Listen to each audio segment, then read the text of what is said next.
बिस्मिल्लाहिर्रहमानिर्रहीम। तमाम सुनने और देखने वाले अजीज़ों और दोस्तों को अस्सलाम वालेकुम। पाकिस्तान के वज़ीर-ए-आज़म इमरान ख़ान श्रीलंका पहुँचे तो श्रीलंका के वज़ीर-ए-आज़म ने ख़ुद प्राइम मिनिस्टर का एयरपोर्ट पर वेलकम किया।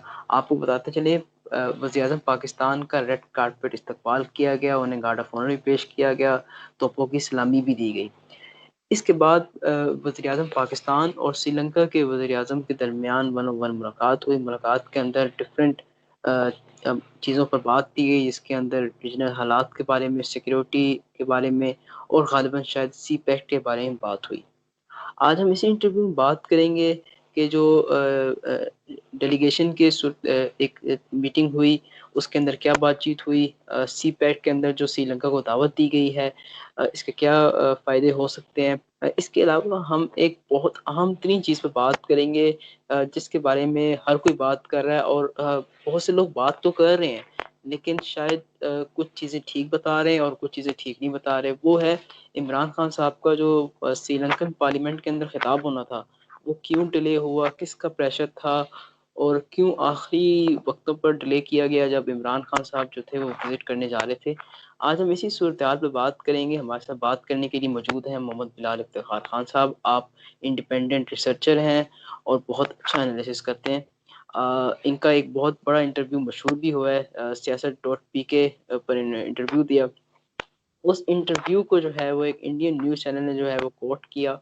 आज भी सूरत-ए-हाल क्या हो सकती है पाकिस्तान श्रीलंका के दरमियान और ताल्लुकात अगर देखे जाएँ दोनों मुल्कों के अंदर, तो पाकिस्तान ने श्रीलंका की बहुत मदद की। 30 साला जंग से निकलने के लिए पाकिस्तान आर्मी, हमारी इंटेलिजेंसियों ने, एयर फ़ोर्स ने, तमाम तर हमारे आर्म्ड जो फ़ोर्सेस थी उन्होंने मदद की श्रीलंका की।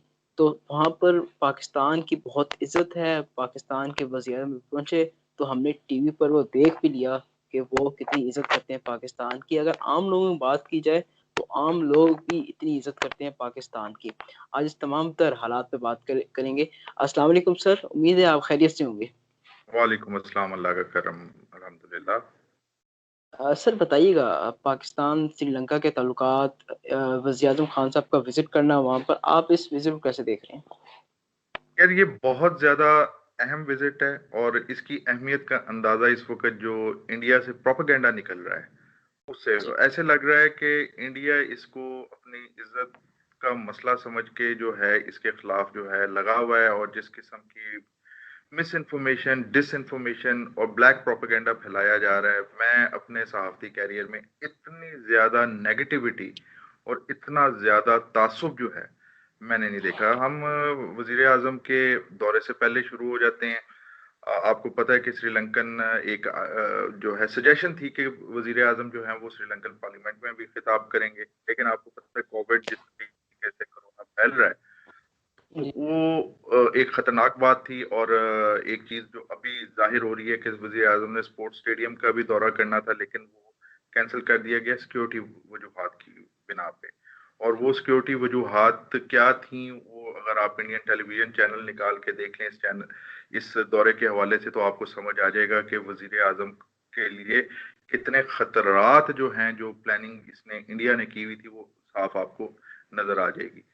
अच्छा, ये कोविड की वजह से जो है वो कैंसल हो गया, तो फिर क्या हुआ कि एक इंडियन सहाफ़ी है वहाँ पे, जो 21 साल से वहाँ पे कवर कर रहा है, जी। पीके बाला चंद्रन, उसने एक स्टोरी लगाई और वो स्टोरी काफ़ी अरसे तक जो है उसी स्टोरी को बुनियाद बना के 16 तारीख को ये लगी थी हिंदुस्तान टाइम्स, एक्सप्रेस उनका और वगैरह-वगैरह जितने चैनल्स हैं उन्होंने रोना शुरू कर दिया कि देखिए जी पाकिस्तानी वज़ीर-ए-आज़म का जो है वो कर दिया। हालाँकि साथ उन्होंने एक छोटी-सी लाइन में ये भी कोट किया कि क्योंकि कोविड बहुत ज़्यादा स्पीड पे है, इस वजह से इस खतरे से रोका गया है। तो इसके ऊपर फिर प्रोग्राम होने इंडिया में शुरू हो गए वगैरह-वगैरह, वो हमें एक समझ आती है क्योंकि इंडिया हमेशा से इंडिया और जो श्रीलंका है इनके दरमियान थोड़ा-सा समंदर आता है जिसे पालक स्ट्रेट कहते हैं। यानी कि आप जी। इंडिया में खड़े होके श्रीलंका की ज़मीन को देख सकते हो कितना करीब है। और श्रीलंका एक छोटा-सा मुल्क है, शायद इंडियन रियासत तमिलनाडु से थोड़ा-सा बड़ा हो, इंडिया बहुत बड़ा मुल्क है। तो इंडिया ने हमेशा ये कोशिश की कि श्रीलंका को डिक्टेट करवाए। एक आपको आपके नाज़रीन को एक मज़े की बात बताता चलूँ कि श्रीलंका साउथ एशिया का बल्कि एशिया के सबसे ज़्यादा पढ़े-लिखे ममालिक में से है। यहाँ पे 93% एजुकेशन जो है ना, लिटरेसी रेट है। तो जी, जब 1960s की बात है कि इंडिया के अंदर जो है ना एक तहरीक चली जिसका नाम है डीएमके। अब डीएमके जो है इसकी काफी ब्रांचेस बन चुकी हैं और वो शायद इस वक्त तमिलनाडु के ऊपर जो है वो हुकूमत भी कर रही है। तो ये डीएमके की तहरीक के अंदर कुछ ऐसी आवाजें आनी शुरू हो गई जिससे इंडियन एस्टेब्लिशमेंट को ये लगा कि शायद बहुत जल्द ये तमिलनाडु के अंदर भी आजादी का जो है एक वो मसला शुरू हो जाएगा। इन्होंने जब ये देखा तो इन्होंने उस मूवमेंट को कंट्रोल करने के लिए और तमिल पॉपुलेशन की जो है डाइवर्शन लाने के लिए इन्होंने आग लगानी शुरू कर दी श्रीलंका के अंदर। और आपको पता है 70s के अंदर बाकायदा तौर पे एक खाना जंगी का आगाज हुआ 60s में जिसकी बुनियाद इंडिया ने रखी थी और उसके अंदर हजारों लोग जो हैं मारे गए और बिल आखिर जो है अर्ली 2000 के अंदर उस तहरीक जो है उस टेररिस्ट ग्रुप्स जो हैं उनको कंट्रोल किया गया और श्रीलंका जो है वो अमन का दोबारा गहवारा बनना शुरू हो गया। अच्छा, इस पूरे अरसे के दौरान हमने देखा कि पाकिस्तान ने श्रीलंका की तमाम इखलाकी सफारती मदद भी की। श्रीलंका जो है उसको ट्रेन किया उसके फौजियों को। खुद इस वक्त जो प्रेसिडेंट ऑफ श्रीलंका है वो पाकिस्तान के ट्रेंड हैं, पाकिस्तान आर्मी के, और एयरफोर्स के उनके पायलट्स को ट्रेन किया और उनकी तरबियत की, जिसका असर ये हुआ कि हमने फिर उसके रिजल्ट्स भी देखे, श्रीलंका जो है इससे आजाद हुआ। अच्छा, इसमें आजकल एक और बड़ा प्रोपेगेंडा हो रहा है जिसमें वो कह रहे हैं श्रीलंकन मुस्लिम्स को बनाया जा रहा है। तो मैं आपको एक बात बताता चलूं कि ये जो श्रीलंका के अंदर जो तमिल टाइगर्स के खिलाफ जंग थी, इसमें सिन्हालीज के बाद सबसे ज्यादा कुर्बानियां जो हैं वो श्रीलंकन मुस्लिम्स ने दी। हालांकि श्रीलंकन मुस्लिम्स खुद तमिल बोलने वाले और तमिल ओरिजिन से ताल्लुक रखते थे, लेकिन जी, क्योंकि वो मुस्लिम थे इस वजह से इंडियन स्पॉन्सर्ड जो एलटीटीई थी उसके वो खास जो है निशाने पे रहे। और फिर आपको पता है कि मसाजिद के ऊपर भी वहां पे इंडियन स्पॉन्सर्ड टेररिस्ट जो थे उन्होंने किया और आज फिर उन्हीं मुस्लिम्स को एक्सप्लॉइट करते हुए उनका नाम इस्तेमाल करते हुए जो है इंडिया जो है वो एक बदमजगी पैदा करने की कोशिश भी कर रहा है दोनों के ताल्लुकात में। लेकिन ये उनको भी पता है, सबको पता है कि इंडिया की गेम क्या है। इसी वजह से कल की दो चीजें जो है ना वो मैं बहुत अहम समझता हूँ। पहली बात ये है कि गार्ड ऑफ ऑनर आपको पता है कोई भी प्रेसिडेंट प्राइम मिनिस्टर आता है उसे दी जाती है, लेकिन उसके अलावा गन सलूट भी था जो बहुत खास और जिनकी बहुत इज्जत की जाती है, मोहब्बत की जाती है, उनको ये ऑनर दिया जाता है। वजीर आजम पाकिस्तान को उनकी जो है आर्टिलरी ने गन सलूट भी दिया।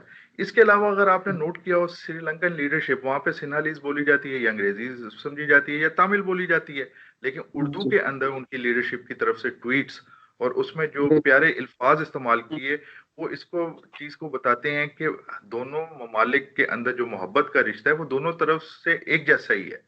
और जी, सिर्फ हमें एक चीज जो है वो रियलाइज करनी चाहिए, वो रियलाइज ये करनी चाहिए कि पाकिस्तान श्रीलंका से दूर है, जबकि इंडिया और श्रीलंका के दरमियान एक छोटी सी पालक स्ट्रेट है जिसे क्रॉस करो तो श्रीलंका आ जाता है। इसलिए श्रीलंका की नेशनल पावर का जब कंपेयर करते हैं हम इंडियन नेशनल पावर का, तो हमें फिर भी समझ आती है कि हमारे श्रीलंकन भाइयों, हमारे दोस्तों की कुछ कंपल्शन थी। अच्छा, एक और मैं आपको बात बताता चलूं कि चाइनीज काफी प्रोजेक्ट्स चल रहे हैं, आप जानते हैं श्रीलंका के अंदर, और उनकी एक पोर्ट भी डेवलप कर रहे हैं। इसी तरीके से इंफ्रास्ट्रक्चर के कई प्रोजेक्ट्स हैं। और जब ये पोम्पियो और एस्पर आए थे अक्टूबर के अंदर, गालिबन आए थे अक्टूबर के अंदर, तो इनकी कोशिश यही थी कि श्रीलंका को किसी तरीके से दूर किया जा सके चाइना से। और इसमें आपको एक और मजे की बात बताता चलूं कि जो श्रीलंकन आर्मी चीफ के ऊपर अमेरिकन ने पाबंदियां लगाई थी उसकी भी मेन वजह कोई दहशतगर्दी के खिलाफ जंग में उनकी तरफ से, श्रीलंकन आर्मी की तरफ से कोई ह्यूमन राइट अब्यूजेस नहीं थी, बल्कि असल उसकी वजह दहशतगर्दी की जंग नहीं थी, बल्कि असल वजह ये थी कि क्यों श्रीलंका जो है वो चाइना के करीब आ रहा है। और अब आप जानते हैं कि वजीर आजम पाकिस्तान जनाब इमरान खान ने बाज़ाब्ता तौर के ऊपर जो है एक दावत भी दी है श्रीलंकन अपने दोस्तों को कि आप सीपैक के जरिए आए। सीपैक या उबोर, मैं बार बार कहता हूं कि एक बेहतरीन जो है ना जो ग्लोबलाइज दुनिया के अंदर अमन कायम करने का एक वसीला बन सकता है, अब मैं क्योंकि ये आपसे यहाँ पर माज़रत चाहूँगा, मैं आपको रोकूँगा बीच के अंदर। सर, सी-पैक का मैंने बाद में पूछना था आपसे, लेकिन अभी आपने ज़िक्र कर दिया सी-पैक का। सर बताइएगा, सी-पैक के अंदर श्रीलंका को शामिल करना ये कितना बड़ा फ़ायदा देगा पाकिस्तान श्रीलंका को, और रीजनल तौर पर ये कितनी एक चीज़ बेहतर कर दी गई है रियासत पाकिस्तान की जानिब से? देखिए जी, सी पैक के जरिए चाइना ने पूरी, सी पैक नहीं बल्कि उबोर, सी पैक तो उबोर का हिस्सा है ना, वन बेल्ट वन रोड या BRI इनिशिएटिव का। इसके जी, जरिए पूरी दुनिया को इकोनॉमिकली मिला दिया, इंटीग्रेट कर दिया है। अब देखिए आप, श्रीलंका की इस वक्त जो स्ट्रेटेजिक लोकेशन है दुनिया के अंदर, ईस्ट और वेस्ट के दरमियान जो ट्रेड होती है, एशिया, यूरोप, अफ्रीका के दरमियान, वो सारी सी लेन्स जो हैं वो टच करके गुजरती हैं श्रीलंका को। अब आप जी, सोचें कि इंडोनेशिया से माल आता है, अब उसने जाना है सेंट्रल एशिया जाना है, तो वो किधर से आएगा? वो श्रीलंका से होता होता पाकिस्तान, ग्वादर, ग्वादर से होता हुआ वो सेंट्रल एशिया तक जाएगा। ठीक है, इसी तरीके से रशिया और बाकी जो सेंट्रल एशियन ममालिक का माल उधर से जाएगा। तो बेसिकली एक ऐसा सिक्योर रूट ये प्रोवाइड करेगा जिसके अंदर विन विन कंडीशन होगी, उन ममालिक के भी जो अपने माल को दूसरे ममालिक को बेचना चाहते हैं, उनके लिए एक सिक्योर रूट होगा, और इसी तरीके से पाकिस्तान से गुजरेगा, पाकिस्तान की इकोनॉमी भी होगी। तो मैं बल्कि कहूंगा कि वो, जब आप सुपर पावर्स की बात करते हैं ना, सुपर पावर्स के अंदर वो जो एक जो शफकत का एलिमेंट है, तो वो हमने देखा वो चाइनीज पॉलिसी के अंदर, कि कैसे उसने इकोनॉमिक इंटीग्रेशन की खातिर जो है, आज आप देख लें बड़े बड़े ममालिक जो पहले, जो जिनके चाइना से इख्तलाफात भी हैं, लेकिन वो चाइना की तरफ बढ़ रहे हैं, हाथ बढ़ा रहे हैं। उसकी वजह ये है कि चाइना वहाँ पे इंफ्रास्ट्रक्चर भी डेवलप कर रहा है, उनको इंटीग्रेट करना चाह रहा है, वहाँ पे इन्वेस्टमेंट कर रहा है, चाहे वो कर्जे के तौर पे कर रहा है, लेकिन इन्वेस्टमेंट है वो।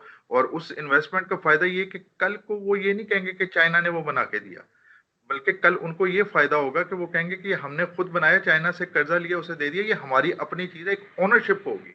अच्छा, इस पर भी अमेरिकन और इंडियन ने बड़ा जो है वो प्रोपेगेंडा किया कि ये डेब्ट ट्रैप है, कर्ज का ट्रैप है, चाइना की तरफ से, चाइना की तरफ से कर्ज का ट्रैप है। लेकिन उसके बाद अब बैनुल अक़वामी इदारे खुद कह रहे हैं कि ऐसी कोई बात नहीं है, that is all rubbish, all propaganda. China आपको पैसा दे रहा है, आप उस चीज को बनाओ, अपनी कंपनीज के थ्रू बनवा रहा है। ठीक है, आप वो बनाते हो, तो जब आप वो पैसा, वो आपका हिस्सा बन जाता है, वो आप ही की चीज बन जाती है, आप ही के मुल्क के अंदर डेवलपमेंट होती है, आप ही उससे कमा रहे हो।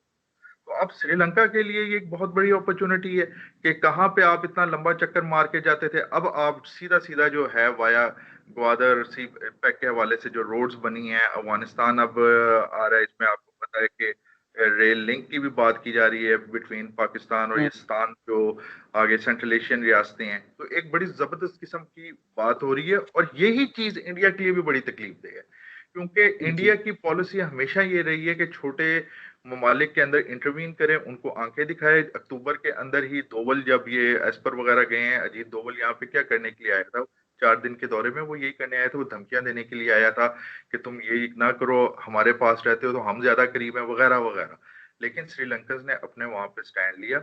अभी भी चाइना वहां पे काम कर रहा है, और उन्हें पता है कि अगर तो सरवाइव करना है इंडिया के आगे, जो है हथियार फेंकने का मतलब ये कि आप अपने मुल्क पे को तबाह कर। तो वैसे भी इंडिया ने भूटान और नेपाल के साथ क्या किया है, दोनों जो है हर चीज के अंदर डिपेंड तो करते थे इंडिया के ऊपर। इंडिया ने वहां पे जो है 2015-16 के अंदर जो ब्लॉकेड किया, पानी की बूंद बूंद के लिए जो है, वो तेल की बूंद बूंद के लिए जो है नेपाली जो है वो हो गए। और आज फिर ये हालत हुई कि नेपालीज ने कहा ना भाई, इंडिया नहीं, चाइना के साथ आप चलो, क्योंकि चाइना आपके एक तो बुरे वक्त में आपके साथ खड़ा होगा, दूसरा उधर से आपको इस किस्म का कोई खतरा नहीं है कि वो आपके साथ इस लेवल पे, इस छोटे लेवल पे आए, जहां पे एक मासूम शहरी, एक कॉमन शहरी जो है वो भी उससे अफेक्ट होना शुरू हो जाए। बहुत जबरदस्त एक ऑफर है। और कल जो 5 MOUs के ऊपर जो हुए हैं, उसमें नजर आ रहा है कि तालीम, तालीम से लेके इकॉनमी तक, और आज वजीर आजम ने वो जो इन्वेस्टमेंट कॉन्फ्रेंस जो है उस पर भी वो खिताब करेंगे। तो जी, मैं समझता हूँ कि दोनों ममालिक ऐसे ही है कि वो कहते हैं ना कि दो जिस्म है लेकिन कल्ब एक है। वो भी चाहता है कि सार्क अपना जो है रोल अदा करे, सब चीजें पीसफुली, सब चीजें जो है वो, लेकिन इस पीसफुल सेटलमेंट और ये पीसफुल जो लाइफ के लिए सबसे बड़ी जो रुकावट है वो हिंदुस्तान है।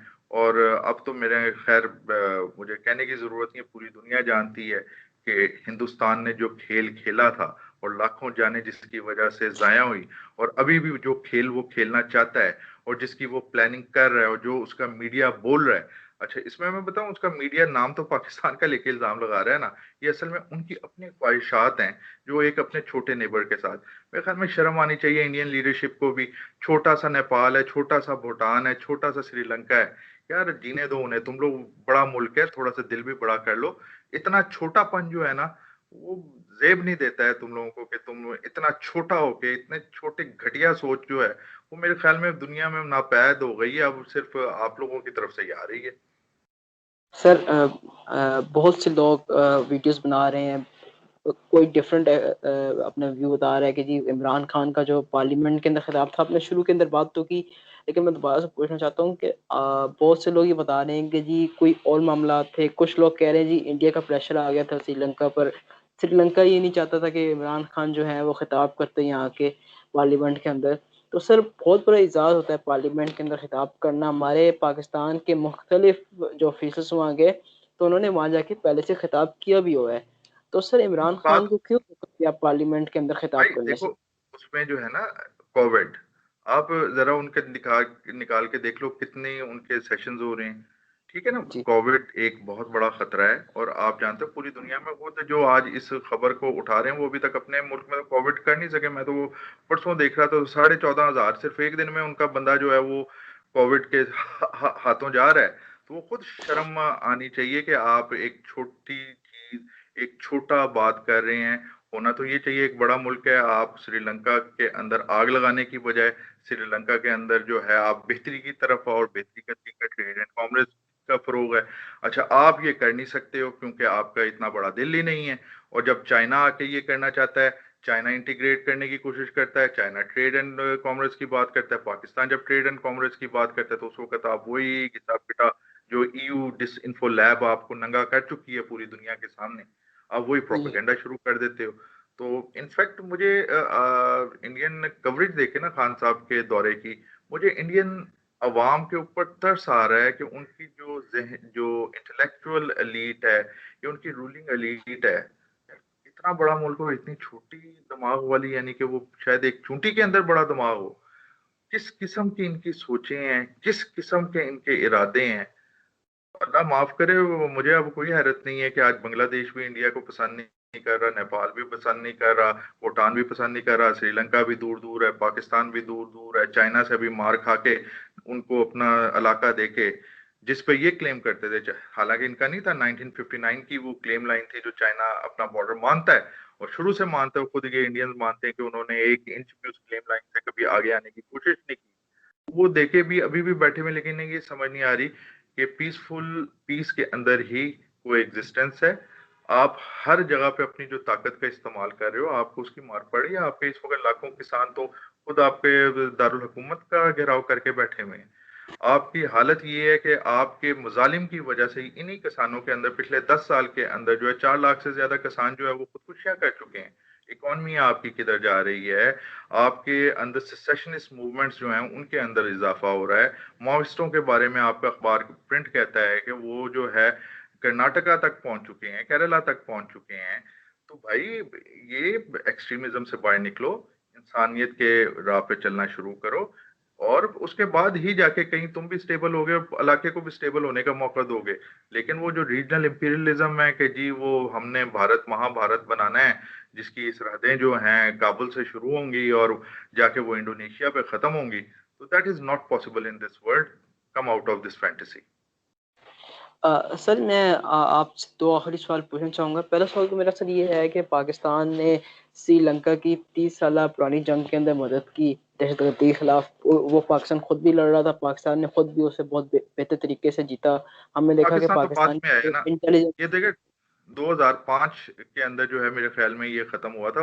ये 1970 से शुरू हुआ था। जी पाकिस्तान की दहशतगर्दी की जंग तो उसके बाद शुरू हुई 2007 के बाद, जब हम बात करते हैं वॉर ऑन टेरर जो पाकिस्तान में आई, खास तौर पे टीटीपी जब बनी, तो वो हम लड़े, लेकिन हमसे पहले इन्होंने कुर्बानियां दी। और मैं एक आपको बड़ी मजे की बात बताऊं, मैंने इसके ऊपर कॉन्फ्लिक्ट विद इन स्टेट नाम की बुक है, मकतबा तामीर इंसानियत ने वो छापी, उसमें मेरा पोर्शन है, एडिटेड बुक है, इंसर्जेंसी ऑफ एलटीटी।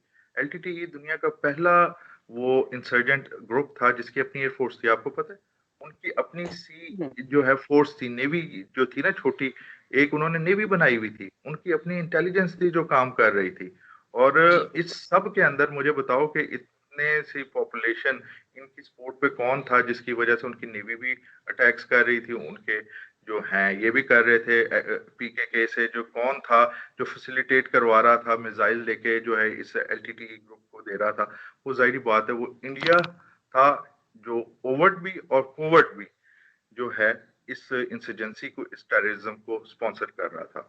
और ये मुझे कहने की जरूरत नहीं, थॉमस ए मार्क्स को आप पढ़ लें, आप गंगोली को पढ़ लें, आपको समझ आ जाएगी। उन्होंने तो साफ जो है इंटरनेशनली वो माने हुए स्कॉलर्स हैं, उन्होंने अपनी किताबों के अंदर बड़े जबरदस्त तरीके से जो है ना इंडियन जो हाथ था इस टेररिज्म के अंदर उसके सबूत दिए।